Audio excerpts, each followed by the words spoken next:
Hello,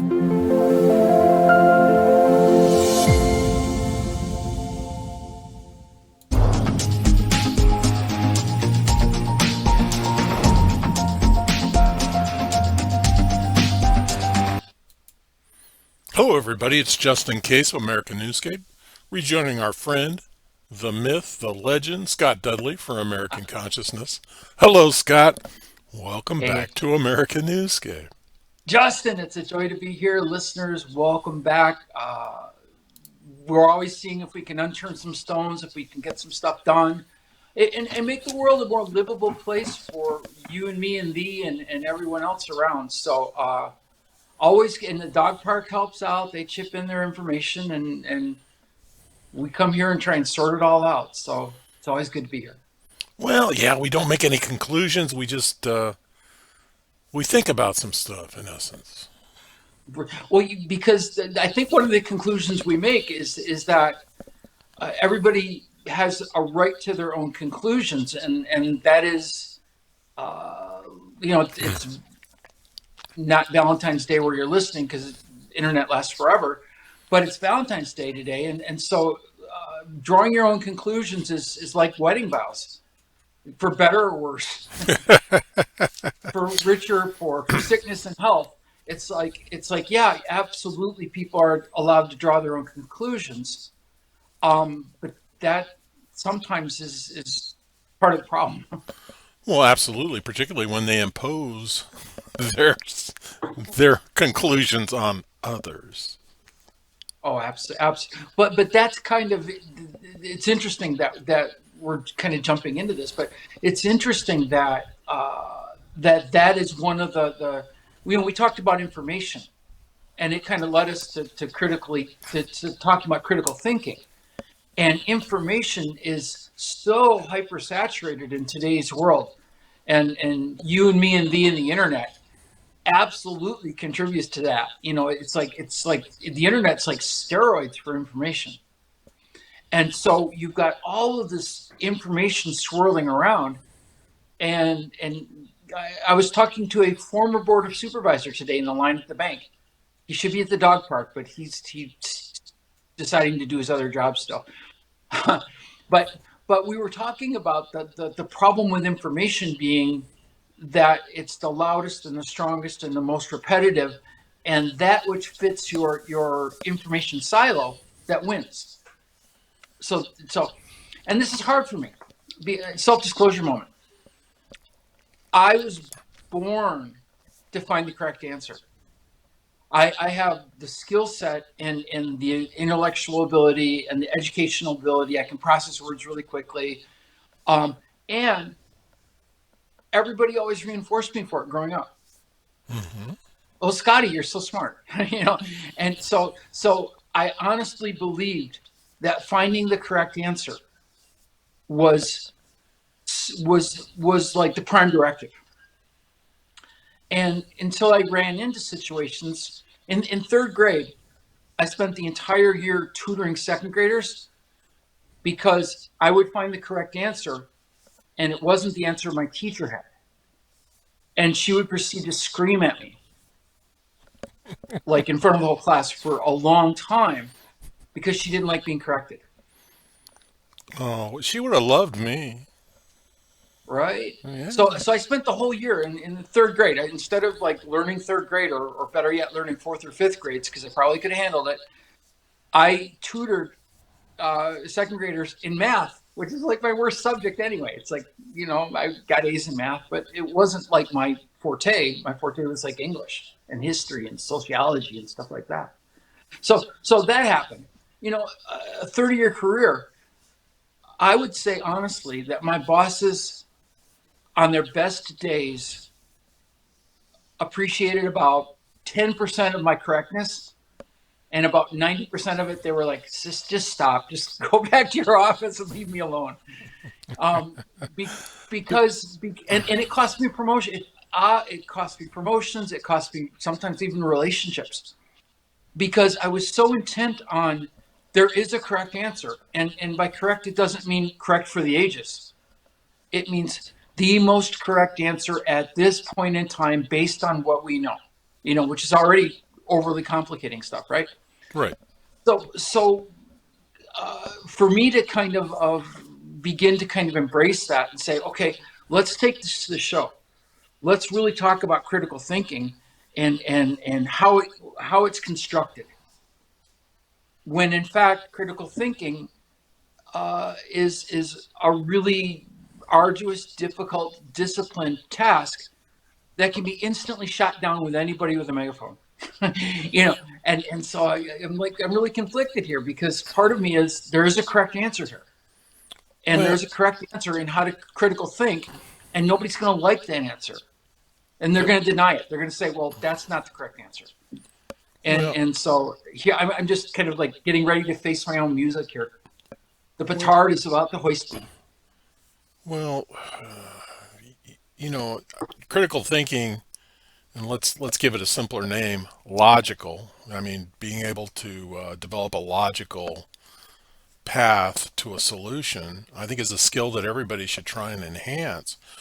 But but Scott, you were trying to impose your critical thinking on the world. What's the capital of California?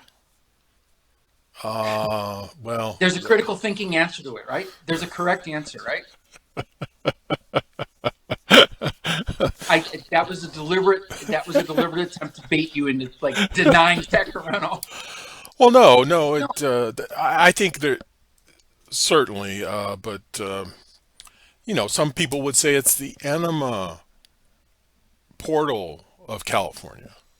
they would, and that is so. That brings us to one of the real things about logic and critical thinking is that it is concerned with facts, not opinions. Absolutely. So whenever you have a belief about something, that's not a fact, and we've gotten so swirled up in conflating the two that okay, this is I believe this, so this is the truth.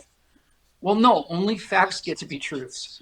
And facts, as we've said, are relatives. It's like the fact is the best information at any given time, and it may A- change tomorrow. Absolutely I mean, does. look at a Subject, weather report's a really good example.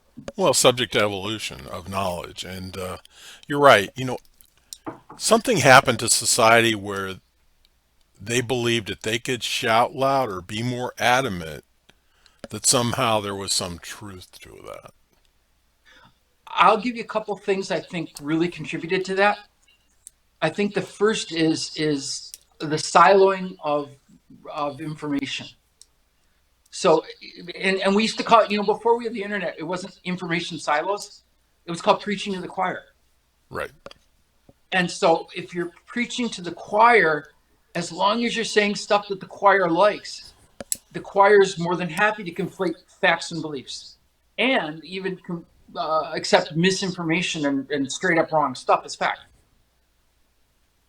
because it fits their belief system. They're like, yeah, this has got to be true. You're a leader. You've got you're the preacher in our church, and we're the choir, and so we believe what you're saying.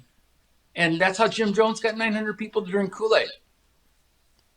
Well, and became famous. Got his 15 minutes of fame. Yeah, but I think we have to allow those that find comfort and satisfaction in following the court jester to do it. I agree. I almost played the harm card.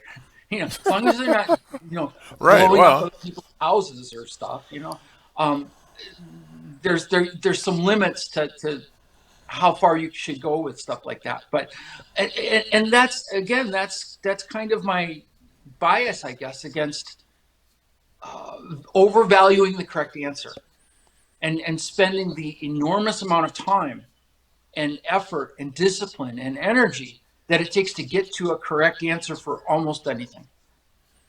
well, particularly for you, and I think you brought up a valid point initially. Your need to, Oh, wait. your Should we need, capture that? your Can we play need, that as part of our promo? your need to impose your perception of your ability to critically think on others is not always taken well. Absolutely, absolutely. Well, because the process will, if followed with discipline, will lead you to answers you don't like.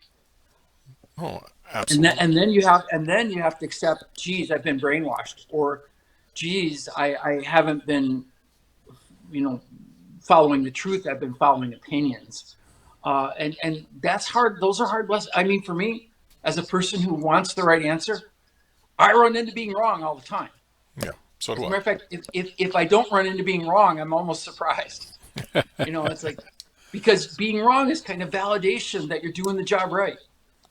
Well, I think when you and I grew up, Scott, history was a foundational stone for us. In today's society, they don't want to have anything to do with history. They want to You know, Go ahead. I went through phases of history. I ain't gonna lie. I went through the it is gospel, Eh, and everything I'm reading out of the socialistic approved Michigan curriculum history book is golden. And then I ran into some history teachers who were like, curiously enough, the Chippewa Indians in Michigan had a very different take on how this happened. true. And so I started getting basically the victors write the books, and so I started realizing that there were alternative histories that had been shut out, that weren't being shown, that weren't getting the light of day, and that was an eye opener. As a critical thinker, that was something for me that was like, oh wait, there might be other stories hiding around this place. Well, we talk about that in our foundations and, education. And second grade was an awakening for me. Yours was third grade, mine was second grade. I was purchased, which every child would be thrilled about, a World Book Encyclopedia set for Christmas the year before. And I was reading about hummingbirds, and what it said in the World Book of Encyclopedia is that hummingbirds don't land. And in the Midwest, that was viable because you never saw them land. But when we moved to Phoenix, Arizona, probably the first hummingbird I ever saw was sitting on a branch panting. Perch, yeah, absolutely, they perch. And I said, The wait a minute. hummingbird feeders have perches. A lot of them have perches on them so that the hummingbird can stop and drink. But as a second grader, you're depending on the World Book of Encyclopedia as the definitive expert, at least the person that wrote this, you know, 5 paragraphs on hummingbirds. So now everything was suspect. Everything in that encyclopedia set was suspect. Oh, it was your awakening. Yes, yes, yes, yes. I would read it with a grain of salt. And we were all taught things in school that didn't prove to be true. Right. And yet at some point we have to trust information sources, maybe not as being true or accurate, but as being as intended to be true and accurate. I mean, I don't think they were trying to like jive you on the hummingbird thing. Well, I think whoever wrote it just didn't ask a bird scientist what the hell, because a hummingbird specialist would have said, well, not really. or an editor or any of those people that were involved because, somebody got paid to write that. And Well, yeah, but editors, do you think they care about hummingbirds? They're looking for like the third comma. well, and that's why they irritated me. But back to that, so we learned that what we were taught in school were perspectives. Yes, and And typically fairly truncated perspectives, because third graders can't handle the truth. well, third graders are the truth. And that's why we get in so much trouble speaking in class. But yeah, and they're all biased perspectives, no matter biased by the professor or teachers that's putting them out there. That's human nature. Well, and it's funny because obviously curriculums are in elementary school are approved at the state level, but you could always see like the micro expressions of your teacher when they were rolling it out. Like, here's what the book says. And Yeah, yeah. you could almost see them doing the air quotes around the book says. Right, right. Well, absolutely. But they need that. I do believe that those teachers do need a semblance of flexibility to communicate. and their responsibility is to communicate with their class. Oh, absolutely. I think what we're talking about really is you have a responsibility as a teacher to take this generic designed for everybody information and carve it into something that your culture and the age group that you're teaching for the neighborhood that you live in makes better sense. I mean, the most obvious example for you and me is I was an elementary school teacher here, and the question on the test at the end of the year to determine how smart you were and whether or not you got like this or that or anything else was how many seasons do we have? Yeah. And you and I know. I mean, because we hung out in the Midwest for a little bit. It's four. But that's like the hummingbird's perch. It's false information because in where I live and where you live, there ain't four seasons. No, there's not four seasons. There's like hot and not hot. No, there's there's summer, and then there's a week of spring, and then there's a week of fall. Yeah, yeah. So and winter, I don't even know what you'd call winter here. It's Well, we're in the midst of it. sort of. Well, according to the calendar, according to the experts. Well, right. According to the calendar, we're in winter, but according to I just went out and did all my chores in a t-shirt, so Right, right, right, right. and my sweatshirt collection hasn't got much use this year, to be honest. But you utilized critical thinking to determine what you were going to wear going out to work in the yard, and you did a good job of it, Scott. Well, and as a teacher, I was able to tell kids. So a lot of people experience four seasons. What do we experience here? Okay, so now we understand that the rest of the world's going to expect you to answer four seasons on the test, and we're not going to have kind of the real experience behind that. Our lived experience is going to be, well, we have like hot and not hot, Well, yeah, but you can hold to your truth. You can answer how many seasons you believe there are, and then deal with the repercussions of that. And and we then all, deal with the repercussions. But for third graders, the judging that goes on, or the carving and shuffling into various educational levels and various levels of support. It's third graders like 8 years old. They shouldn't be making that decision. I'm well, going to teach you how to be a wise consumer at 8. I want you to know that my third grade teacher, she really respected me a lot, and I got corporal punishment because I was talking in class. Yeah, I just got screamed at. So I don't think she dared do that because she was fairly elderly and I was tall for my age. Well, and I got sent to the principal, and you could just see he was pained because of why I was there and because of the corporal punishment he was supposed to dish out. And he looked at me, and these were different times, and he said, "Here's what I'll do. I'll give you the corporal punishment, or I can call your mom."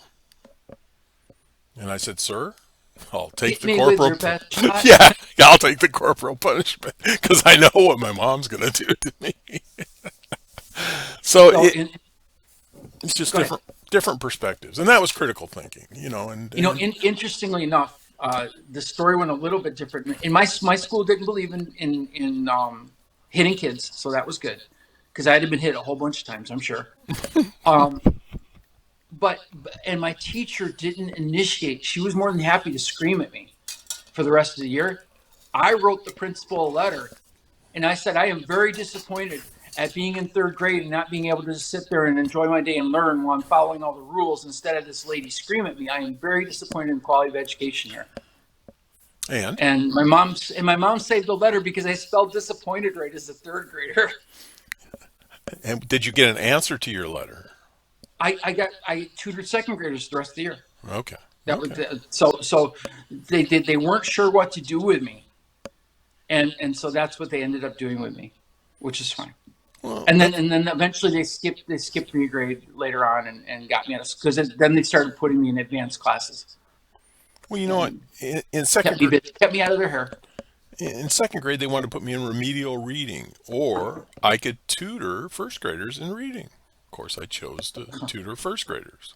Kind of ironic, huh? Yeah, well, no, but if you can teach it, attempting I to was teach something, you're going to be I better at was it. yeah, I was going to say that one of the best ways to get good at something is try and teach it. Right. But it Unfortunately, it hasn't helped me with critical thinking. Well, I'll go on record there, but well, and it's not good mojo in the bank, and necessarily because my third grade teacher hated me. yeah, yeah, yeah, for sure. So okay, back to critical thinking. I think, and Scott, I will give you credit. You are probably one of the best critical thinkers, or your thought processes are highly developed. Doesn't mean you're always right. My thinking process is an ICU, literally. Well, no, it's highly developed, and there's a lot of logic that comes out of what you say, but you're not always right, and neither am I. No, granted. Yeah. So, but I think the thing for me with critical thinking is that if you really want to invest in getting the most correct factual answer at any of this hyper information world that's swirling around us, that you have to be aware that you're only going to be able to do that for about 0.01% of the information that you catch in a normal day. It's just you don't have enough time because it's very labor intensive. And two, you're only, to be honest, the only reward is the reward that you're going to carry inside of yourself, saying, "Hey, I figured this out, and I understand it now." And typically, it's a lot more nuanced than I thought it was going to be. And typically, there's a lot more elements of semi right and semi wrong. It's really very rarely dichotomous. Like it's either or. It's almost always and. And you have to be okay with that. A lot of people don't like gray. Well, or they can reapply themselves to that problem. And we go, we find ourselves down rabbit holes, or we're at a dead end and we just can't get any further. But the better your skills at for sorting out information, the more success you'll have in finding a solution. But you're exactly right. Self-satisfaction is all you're going to get out of it. Yeah, yeah, yeah. My peak moment in my master's degree work was in the class that I thought I was going to hate the most, and that was research methodology. And yeah, it's like law school or something, right? You're just sitting there reading research papers over and over and over again. But as it turned out, I had like such a naturally critical eye. Like the guy was like borrowing the professor was borrowing my work by the end of the term. He's like, "Hey, can I use this and talk to some people?" I'm like, "Yeah, yeah, for sure." But it's a skill set that there's probably some natural talent, Yes, but really absolutely.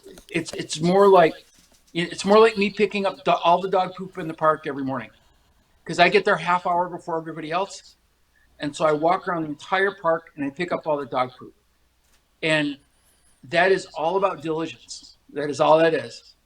And actually, there's this new dog there that poops halfway up the bush all over the park, and I'm like, what? I mean, I can't wait to meet this dog or his owner who doesn't pick it up either. Or Or maybe uh, it's the dog's owner that's doing it. right? It's like, how did this dog get the poop 18 inches up this into this bush? It's like that's some talent. Yeah, but one thing, Scott, when you do that every day when you go to the dog park, you know that you've accomplished something. And that may be the only thing that you're certain you've accomplished that specific day.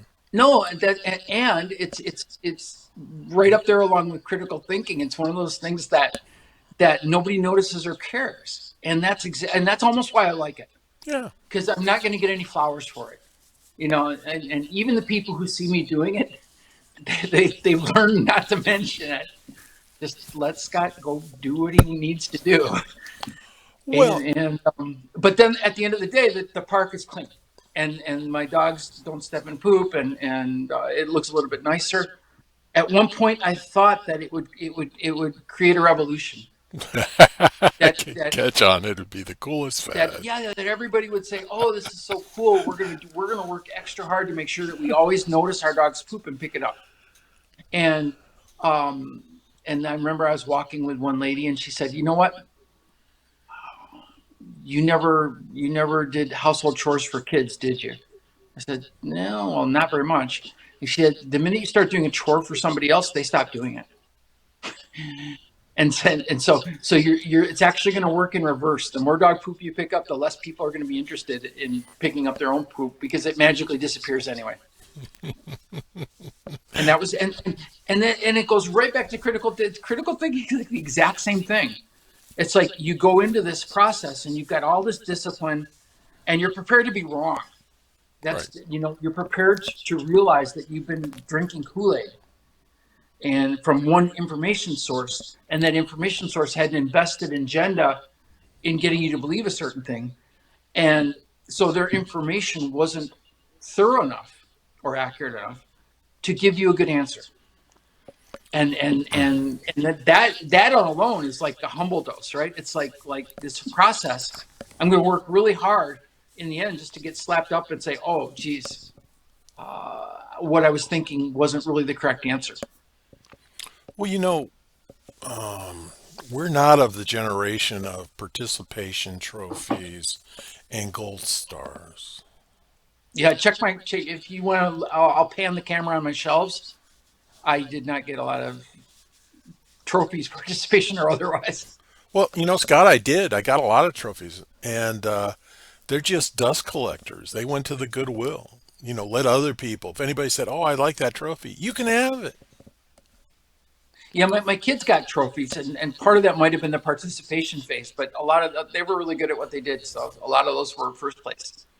Yeah, but do they cherish their trophies? Do they? No, they're in my house gathering dust. As you Exactly. see. Yeah, exactly. Exactly. And I'd hate to think that there was somebody, and there probably was somebody disappointed that they didn't win the trophy that could care less about. Well, I would just I spent most of my time whenever I finished second, I would just cast aspersions on the person who finished first, and I would accuse them of cheating and figure out ways that they shouldn't have actually been in the contest to begin with. And that's why I deserved first place. No, my family, we had a good way of handling that. If you came in second, you were the best of the suckiest. There you go. I went on a huge rant for my college basketball team the other night because they played in a game and they were horrible. And I said, you know what? I don't mind if you guys lose, but when you suck and lose, that's more than I can handle. It's like now you're wasting my time. I showed up to see a good basketball game with you guys competing and not throwing low bounce passes into your post players who can't catch the ball in the best of circumstances anyway, and now you're throwing them impossible passes. It's like, come on. So you required validation for you being there and spending your time. Scott, I have one word for you that you might want to Yeah, consider. yeah. Therapy. Well, I actually stopped listening to the game like right when I realized that the game wasn't going to get any better, regardless of how magical their comeback was going to be. Okay. And so I feel like I did the empowered move there, and just like this is it's a waste of my time. I don't. I'm going to go critically think on something. I'm going to go do research on something and critically think on something so that something nobody else cares about, I can say that I've got the right answer to. Well, I've got a safety net in my favorite Peggy Lee song, and I love that song as a child, and I still love it today. So Are you sing it for us? Come on, we're here. then let's keep dancing. Let's break out the booze and have a ball. Yeah, yeah, yeah. Peggy Lee. Thought it's my party, and I'll cry if I want to. So, all right. Well, I don't know that we're making any headway. What did you learn from the dog park, Scott? The dog park was interesting because everybody was the general consensus was just let it go. Nobody wants to do this. And then one person pointed out that critical thinking was so woke that people are going to hate it anyway because you have to use diversity and equity and inclusion as kind of the cornerstones of the process. And then they explained to me, you need diversity of information sources. You need to be able No, to value other information sources as equally as you value your own. So no, that's the no, thing. no, no, And no, then no. you have to include opposite points of view so that you're able to kind of correctly formulate the best thinking for this thing in the time. And I was like, you know, you're right, No, you're right. That's going to turn everybody off. right. And Oh yeah, yeah. That was the person that thought that the bell curve was a good idea. well, but they're in a way they were right. I mean, it's like I didn't have an argument for them. Oh, I You would have. do need to have multiple information sources. You do need to value other information sources. I mean, religion's such a good example of this. And then you need to include other points of view. It's like if all I did was I stopped listening to MSNBC about 2 weeks after they went on the air.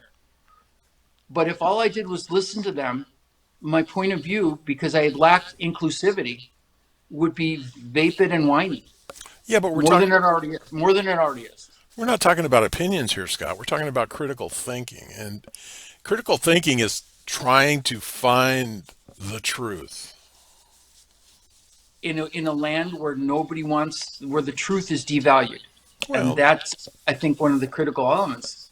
no, that's why you're wanting to be recognized for your ability to critically think and impose the truth on others. And I don't think that's what it's about. I think we all have But to. the truth is like on a shelf somewhere, and you're just going to go to this one place, and it's going to be right there on the shelf, and you're never going to have to test the validity of that. Well, That kind of I scares me. don't. I don't. Well, that could scare you, but to find the truth, I don't have to take an opinion poll because we know how effective they are. No, no, no, no, no. I would agree. That's not the direction I'm going at all. Is you don't go downstream and pull up information from people who know less. You go upstream and pull up information from people you know more. Some of whom you trust and some of whom you don't. Because you realize that if you trust an information source, you're already being biased, Oh, right? absolutely, absolutely. Right. So you should go to sources you don't trust because that's the same bias in reverse. No, And then at the end of the day, you can throw it out if you don't need it. well, you need to build a foundation, and my foundation could be George Carlin. He may have been funny, but he had some interesting perspectives Boy, on things. he hated fascists though. He said some really nasty things about people in political power. Well, yeah, but fascism really doesn't have anything to do with political power. It's interesting that the woke critical thinkers of the world lost sight of what fascism actually was. Indeed, and support some elements of fascism in today's society. Well, right, absolutely, and it's hard to espouse that opinion of others without falling into that category yourself. No, that's true. Hoist it on your own petard. Yeah, exactly. So it's and I shouldn't share this, Scott, but you know, and probably our listeners know that I do a lot of political posting. And I did a political post that I knew would offend certain aspects of the political society. So when I advertised it, and I did this for my own self gratification, I advertised it to congressional aides and lobbyists. And if you want to get some very angry comments, just put something in front of them that they might not agree with. You know, I do enough. I get enough angry comments accidentally that I don't need to do that on purpose. But and that's probably, that gets to the root of my problem is that I find great satisfaction in it because I get to debate all these people. Well, no, Well, no. See, but you don't get really. I wish I got good debates out of it because I could do that. you could do that. Look what we do here. We do it here. Well, you could Um, do that. And you could but debate with me and it'd but be I don't entertaining get. for most. I get shut up, you creep, and then and then I type in the reply box. That's an ad hominem attack, and I wouldn't do that to you. Why are you doing that to me? Oh, no, no, it's amazing. Yeah, and I'm an idiot because a lot of people have cared in the last few days to point that out to me, but I'm okay with it. I consider Well, the source. ultimately, whatever take you took on whatever got that lovely response, time will tell. How? I'm not going to help them, and they're certainly not going. I'm not going to sway them, nor are they going to sway me. No, but whatever outcomes occur based on whatever supposition you threw out there is will at the end of the day you'll be able to circle back and say, as a result of this happened, or as a result of this didn't happen, and or more likely, some good things happen and some bad things happen, and that's what usually happens. But you'll have some evidence, you'll have some factual basis to support whatever opinion or to support the validity of whether you made a good guess or not. Well, no, no, no. There's no need of that. The only thing that time will tell is that I wasted time doing it, and they wasted time responding to it. Because you'll never change anybody's mind in a social media thread. And that should be one of the commandments of the universe. Right. Absolutely. Absolutely. But did I get entertainment out of it? Yes. Did I make people that are part of the problem disappointed or angry or feel the need to lash out? Yes. But I'm okay with that. Oh, I know. I tend to troll in fairly annoying ways. So, I'm kind of upping my game now because again, you realize that facts don't matter. Right. And so giving somebody, well, that's not true, and giving them citations and information and stuff like that, that will just chase them away. But if you begin to point out the fallacies of their reasoning process, then you can get into a good discussion, because then they'll kind of rise to the bait and defend themselves, and then it becomes an interesting back and forth for a little while. Well, you need to do that, Scott, because you should invest some energy into doing that because you'll be highly disappointed with Well, other human beings. that was my whole letdown with the correct answer. Was I expected that was going to make the world a better place, and it It never doesn't. ever did. No, it and doesn't. and it didn't make it personally better even. So there wasn't even it's not like I got bonus points. Well, I didn't grow up in a family that said "I told you so." So, it was black and white. You're either right or you're wrong. So, as everybody in the family was. Yeah, and I grew up in a very gray family, and so my people were liberal, conservative, libertarian.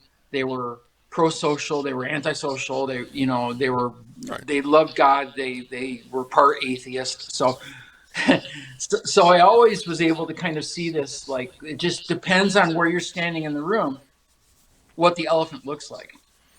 Well, And if you want to see a different elephant, all you got to do is take a few steps over.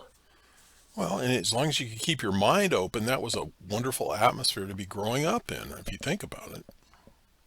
It taught me not to lock down too tight. Yeah. And it's like I'll hold things, but but in like my own belief system, I was like, I don't trust my belief system at all, because I realize it's just a guess. Any more than I could predict the winner of the third race at Aqueduct today. It's like I may be pretty good at figuring out horse racing, but at the end of the day, I'm going to lose way more than I win.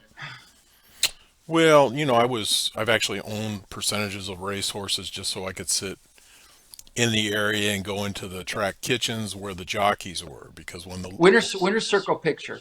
well, no, no, no, never had that happen, but I did know eating lunch in the track kitchen, if all the little people got up because Lots of leftovers there, right? there was a parimutuel window in the track kitchen. And I bet in Yeah. most racetracks there's a parimutuel window in the track kitchen. And I noticed when all the little people got up and bet, that was a good bet. Oh yeah, yeah, yeah, yeah. They generally hold their cards fairly close to their chest on that one. Well, it's just horse racing is a spectator sport, and if you think elections are rigged, go to the horse track and find out what's going on because it's just not a fair shake. The last horse I owned a piece of was a horse named My Friend Luis, That's a good name. and he was a one run horse. He had one run in him, so if you wasted it coming out of the gate, you were done. Yeah. His place to win was the 6.5 downhill turf track at Santa Anita. So Wow. so that was his specialty, because he could just kind of cruise in his cruising speed down that hill, and then he'd hit the stretch, and he had one run. And if you kept him out of traffic, we fired like three jockeys trying to get a jockey who'd follow damn instructions. um, he would win, and so ultimately, because nobody figured out how to get him to win, event when he eventually did start winning, he was winning at 18-1, which is good. That is good. That is good. But he lost a lot of races to get there. He did, and at one point I was paying for hay and oats and housing and everything else. Eventually, he won enough that I started getting money back, and that was kind of cool. Wow. Wow. Wow. Wow. But really, no critical thinking went into deciding to own a percentage of a racehorse. No, no, I would say I probably had to turn off my critical thinking for that because there's a bit of an exploitation factor in horse racing, right? Oh, I absolutely. it's like, there is and there isn't, because certainly there's a lot of glue that comes out of horse racing. So there's a lot of horses that are not really treated in the end of the day very well, and it's such an awful sport because if you sprain an ankle, you're dead. Yeah, You know, and they will shoot you in front of the pavilions of fans as they put a draped curtain up yeah, around the yeah, yeah. horse.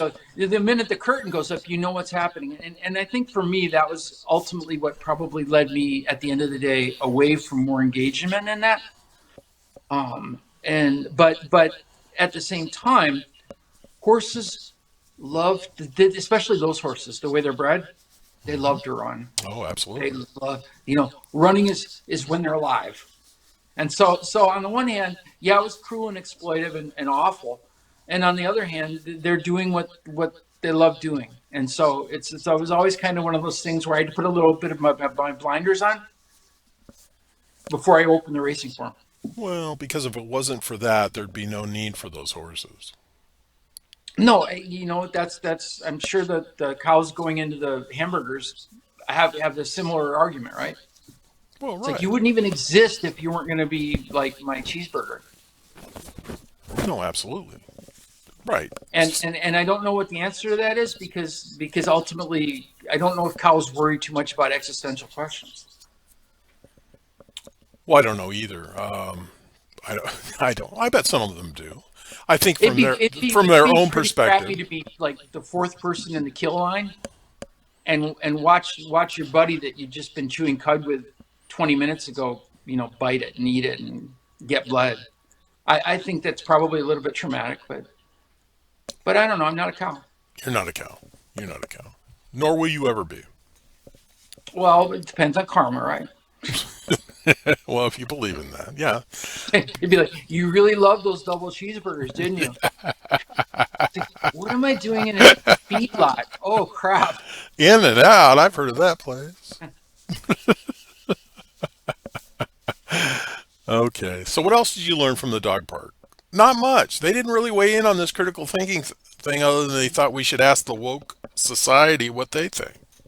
Well, no, it's they didn't think it was owned by woke or that woke had a version of it. They thought that doing due diligence to find the most correct answer was something that only people that would just lead you to wokeness naturally, because because you'd have to question yourself, and so much of what we do in life is not questioning ourselves, Well, right? no. It's like this is the way it is. Well, I identify as an amoeba, but that really doesn't help me with critical thinking. Yeah, yeah, yeah. Again, the thing is, it's like it used to be that we are made fun of, as a populace. The citizens of that in Western civilization, we're like a laughing stock at this point, because we don't critically examine information. We just suck in whatever we're being fed, and then we parrot it, and that serves as information. And many times that information is malfeasance. It's not even just incorrect. It's incorrect and pushing people towards bad outcomes. Possibly. And Possibly. well, And according to a lot of other people in the world, yeah. I mean, one thing that happens at the dog park, we have our share of Canadians. eh? It, it is wintertime. Yeah. No, you can hear their accent right away. But they don't mind going off on us. Well, no, no, no, no. But to be fair, and I don't mean to be judgmental, particularly the Canadians that travel, They travel on a specific fuel, and it tends to be gin and tonic. Gin and tonic. Canadians, do you hear me? A, gin and tonic. And a lot of their logic is derived from that. Wait, they're not drinking Canadian whiskey, or No, they're missing it. They're missing no, it. no. People that drink gin and tonic drink it for a reason, because they can drink it during the day and it really doesn't smell on them. I'm going to check the next time somebody comes from Canada. I'm going to walk right up to them and say, "Breathe on me," No, say gin and tonic.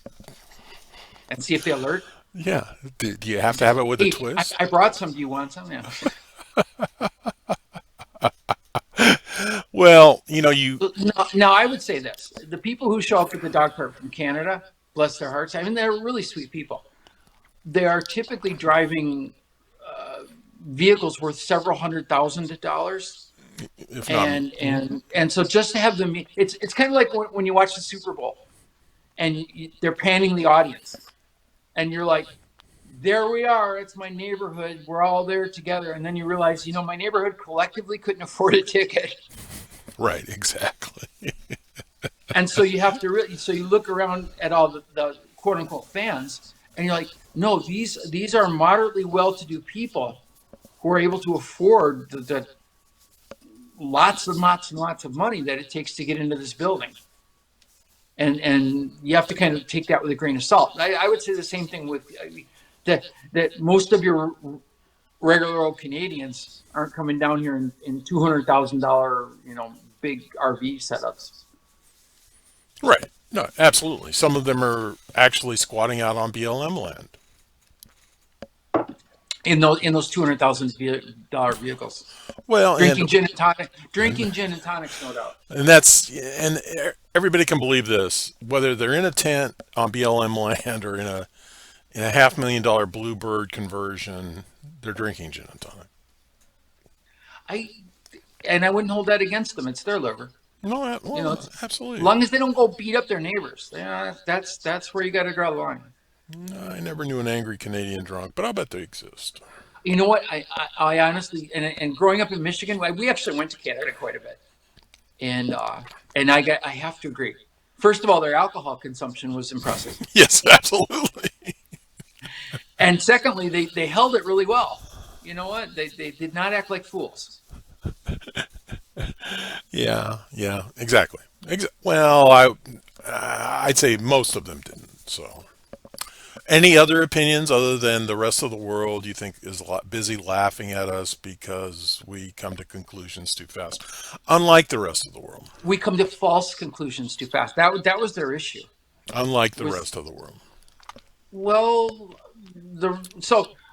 one of my best friends was from Russia, Yeah. psychiatrist. So he's a doctor, Right. and one of his first things that when we were talking, he said was, the interesting thing about Russia versus the United States, having lived here now for a couple of decades, is as in Russia they know it's propaganda, and they don't believe it. And here, you guys don't believe that you're being lied to. You believe it to be true.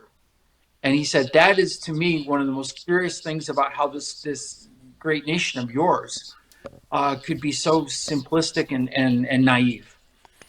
Well, I would tell my good friend even though he's a doctor from Russia, that his ability to make generalizations is very disappointing. So I would suggest There are three of us. There are three of us who don't believe everything we're told. No. It's just Two of us are doing the podcast. where was he educated? I didn't ask. That's a good question. That's a good question. We would sit and have long conversations about the validity of Freudian psychotherapy. So we didn't really. I didn't study his resume. He didn't study mine. Okay. Well, yeah, but he was from Moscow. He was originally from Moscow. But he may have studied in Russia, which is fine, and he may not have. He did a lot of his initial studies in Russia, and then he came to the States. Yeah. I do know that. Yeah. And then studied more. And became a generalizer. He's a generalizer. Now, is he a therapist these days, or? He was more of a researcher. Okay. A journalist. He had a private practice, but he was more concerned with teaching, and part of teaching at that level is being a researcher as well. So. Okay. Well, he's a generalist. See if he knows what that term means. I just made it up. It's like a corporalist or a sergeantist, only a little bit higher up the chain. No, it's not. And everybody question his research. No, Of course. it's his opinion is there's a lot of validity to it. It's just it shouldn't all Americans or people in North America should not be generalized, nor should they be generalized anywhere. But what that allows is people who should be generalized to slide out from under it, right? So they're like, well, see, No, Scott. we're not we're not we're not part of those propaganda sucker down people. We're special. That's the problem is we've created the exception. I think you could do stand up. I just don't know how I could assemble a crowd that would understand that it's funny. That that you're funny. Well, no, but it's like that's the minute somebody said that, I'd be like, yeah, I'm the exception to the rule. Everybody else is that way. You're absolutely right. In general terms, there are a lot of people who are doing this like completely wrong, but I got it correct. But you And that may be and again, that may be the benefit of critical thinking. To kind of circle back on it, is critical thinking more often than not teaches you how wrong you are. well, absolutely. Whenever there's a group of people, they don't share. They're not of like minds. They're degrees of correct or degrees of wrong, and we just can't generalize. Maybe that's the biggest problem with society. Maybe if we put our little critical thinking hats on, let's not generalize groups of people. Absolutely. Well, no, you know what? That is something that we talked a little bit about last week, and that I believe that there's a lot of validity in your point there. I mean, the minute you say, I don't know, liberals, it's like you're talking about such a diverse group of people with so many different standards and so many different ethics and so many Oh yeah, different yeah. levels of integrity, different belief systems, the whole nine yards. Well, And a few of those people, rare but true, are critical thinkers. well, I think a lot of people would consider me an ultra conservative, but I'd say 50% of my thought patterns are of a what would be deemed as a liberal perspective. Yeah, you know what? I kind of feel that way sometimes too. People paint me really quickly with that brush, and I'm like, that's really interesting because a lot of the things I think are just infuriate progressives and liberals. Well, well, no, you and I, we infuriate people that are adamant Oh yeah, yeah, yeah, yeah, and absolutely. rigid in their beliefs and thoughts. And Those are the most easy people to poke at. Absolutely. well, we may not try and poke at them, even though we do advertise to some of them. But yeah, it's not. I think often I'm surprised at the reactions of some people. I'm not surprised, and I try not to be like judgmental on it, like disappointed surprised. But I understand that people have stories and they have contexts, and that almost always their behavior makes sense to their story. Right. So if you backtrack into who they are and the messages that they received and the values that were laid on them and how they work their way up to who they are, they're very, very logical. They're very predictable in how they're acting in their response to things. And Well, you can use that response almost diagnostically. Like, oh, okay, I well, understand. that's where your training comes in, Scott. And you do understand that, and a lot of people don't. It's easier for me to just disregard. I love validating it and say, you sound really upset by this. Was what led you to believe that this was really, really dramatically bad? And it just opens up that chapter. And you can watch them kind of like pause and look back in their heads and go, oh well, when I was in third grade, I thought the correct answer was really, really important, and my teacher yelled at me all year. But it made no And difference. and I realized at that point that the correct answer is a really lonely path. Now, when you think back to third grade, were you upset that this crazy woman, and I don't mean to offend crazy people out in the world. And I'm not going to name her name. Yeah. She's probably got relatives who have charge of my taxes or something. Um, so Did she had, like I had said, I wrote a letter to the principal saying I was disappointed and I didn't feel it was fair that I was being screamed at all day. Yeah, I self advocated. well, I remember standing up in a trigonometry class with the department head was teaching the class, and I explained that I had a problem, and I don't. These are generalizations. I said I wondered why the star basketball player sitting next to me basically had the same conclusions on his paper, and he was given an A and I was given a C. I said, "How can Nice. you explain that to me?" He goes, "I can't explain it to you." Because I, he's tall and you're not. well, I was But you're tall. tall. Yeah, I was tall. I was as tall as he was. And I said, "Well, I can explain it to you. I've been persecuted for my religious beliefs." I said, "Mr. Larson is a Mormon, and you are a Mormon." Oh, yep. And I said, "And I'm leaving." Now, in the reality in those days, you could leave a class, and there was no harm in it. You were just dropped from the class. Right.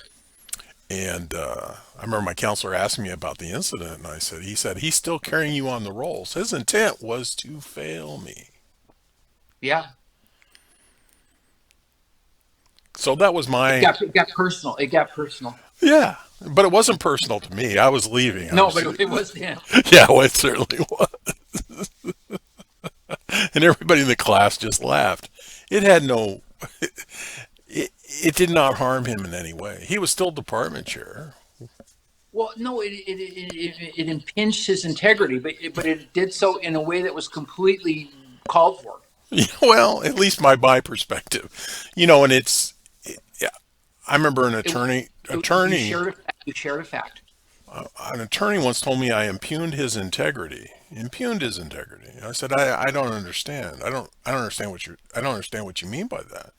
He said, do you not understand what impugning integrity is? I said, well, I understand that, but I didn't understand attorneys had integrity. Ah, nice. No, you know what you could have said? You know what? They impugned their own integrity. I was just the one who pointed it out.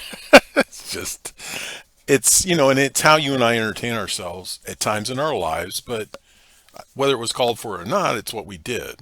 But we weren't scarred. You weren't scarred in third grade. You didn't go home and cry yourself to sleep.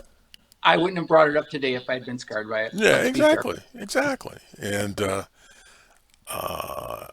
maybe you made that person a better teacher. I doubt it, No, no, but no. She was in her they call it in Spanish últimos capítulos. She was in her last chapters of teaching, so she was close to retirement. And I grew up and I ended up working at UPS where I would get yelled at like that all the time, every day. And then I realized that was how the world spun for some people. And I was just a person who happened to be in the line of fire as opposed to being the person who was like my behavior was contributing to it. what in the world do you get yelled at working at UPS for? UPS had I unloaded semi. My first job was unloading semi trucks, and it was Hmm. awesome because I was union. I was Teamster, and I was getting paid 3 times minimum wage, and I was working from 3 in the morning until 7 in the morning, which meant I could go to college and do everything else I was going to do anyway.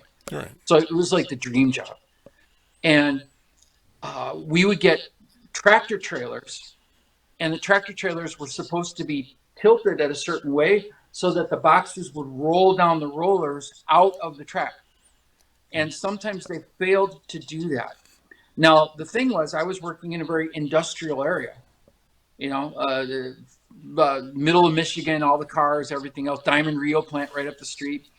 And so the odds were when I opened up that truck, I would have a truck full of boxes about this big, that high, that wide, that weighed the maximum 69 pounds that you could ship in UPS those days. Hmm.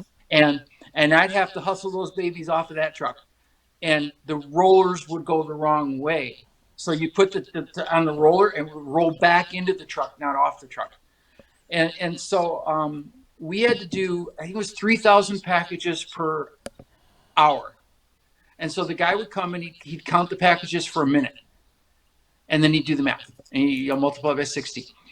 And then he'd come into the truck and he would yell at you like a drunken, angry football coach. That if you didn't get your F in this and gall darn that and this and that, no no no no no no no no no no. And later on, I loaded brown trucks, and it was a little bit of the same thing.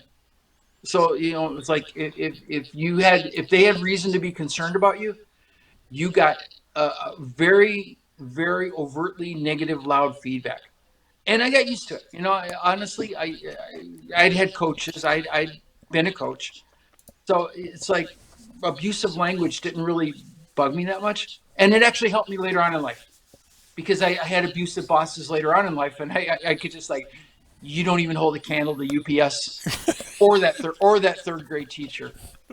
But you learn that the world needs to keep its rollers in order. Yeah. And that there's a story behind each of these people. That they didn't they weren't born to be loud and abusive people. They were manufactured. Well, absolutely. Their bosses, your obnoxious boss, had a boss that was probably more obnoxious. Yes, or at least had the fear of that, or had a dad who was that way, or whatever. And what was your shop steward doing during all this time? The shop steward was in another truck loading up stuff, very, very busy, and not like, so they didn't have people who walked around and refereed. Well, it's just sad because back then, Scott, the Teamsters killed people that irritated them. Right? It's like, and I didn't get that benefit, but I did get the wage. The wage was really, really, I always have a fond spot for Teamsters. And I was always kind of regretful that I didn't think that somehow I wasn't made to be a UPS driver. And so I went and got like a college degree and tried to like follow up on my education and stuff. And, that turned out okay. But at the end of the day, I'd have been a heck of a UPS driver. Well, you would have been, and you may have found more contentment in life, but I don't think you'd have met your calling, or you would.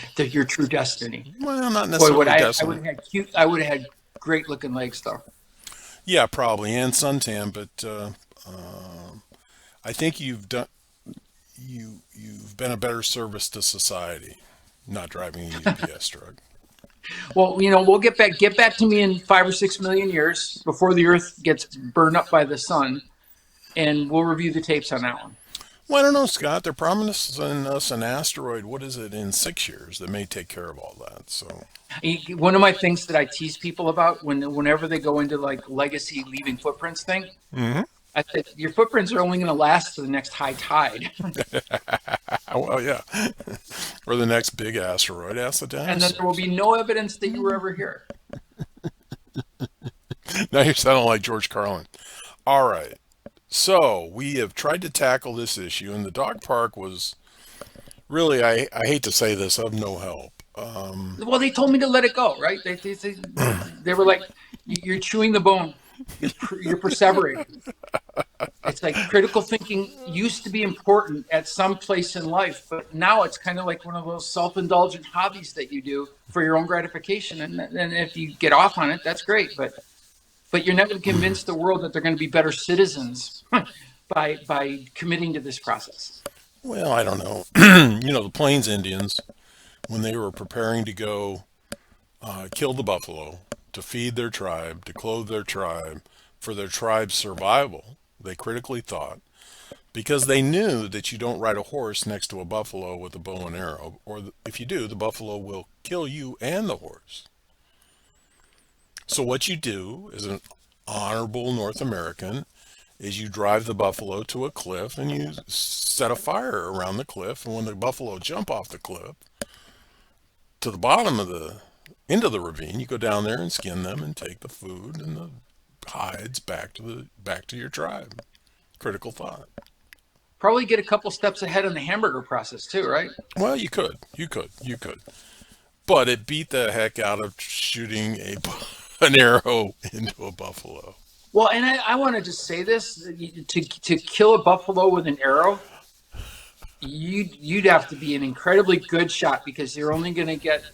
There's only probably one or two places you can hit them where it's actually going to be fatal. Well, absolutely. And a horse is a strong animal, but not near as strong as a buffalo. And I don't believe the dumbest horse in the world would ride alongside a buffalo, which Well, is not and going to and happen. and, and the best rider in the world is going to say that, you know what, horses are really lousy shooting platforms. Well, and there's a Kevin Costner story when they were doing Dances with Wolves, they had a lot of Native American riders. And they were explaining to these Native American riders that they needed for them to ride their horses next to these buffalo. And they were going, "Oh, we don't want to do that." Isn't how we your factual people need to recheck this stuff. You know what? Okay. So you bring up a good closing point. Let's draw a line underneath it, Okay. and that is when you see human behavior, there is typically a logic driving it. So if you want to apply critical thinking to human behavior, you can imagine that they're probably doing what makes good sense to them. Right. And some of that stuff could have happened, developed over thousands of years, and some of that stuff could have just because they just heard our podcast and now they're changing their ways. Yep. You Absolutely. really don't know the backstory, but you know that it must make sense to this person. Otherwise, they wouldn't do things that didn't make sense to them.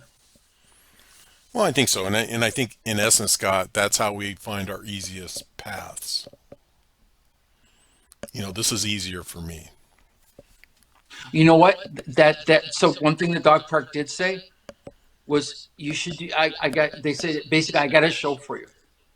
How short term uh, needs, necessities, priorities can totally get your long term stuff off of the map, and how the time tunnels that we get stuck in can be really distracting and not very useful for us. So I'll talk to them about that next week, and we'll put Interesting. something together, and we'll talk about how time itself and the competition between, like I want to be healthy and fit and live forever and never see a doctor and never pay a doctor bill versus that hamburger looks really good.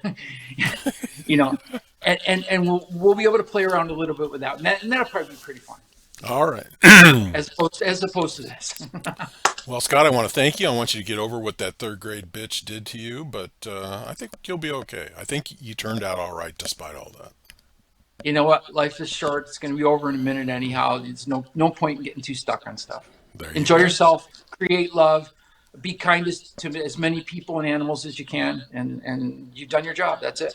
Well, and if you see Scott out in society, thank him for cleaning up all the poop at the dog park because we do appreciate that. Yeah. If you're in a dog park and there's no poop, you just know that some fool picked up all the poop because it didn't just disappear by itself. Because it's cheaper than therapy. Right there, you go. All right, everybody. This has been Justin Case and Scott bringing you American Consciousness. Thanks for enduring us and joining us. Consider additional information and links provided in this video's read more. Today's the day to subscribe to this channel. Please learn more about Scott when time permits.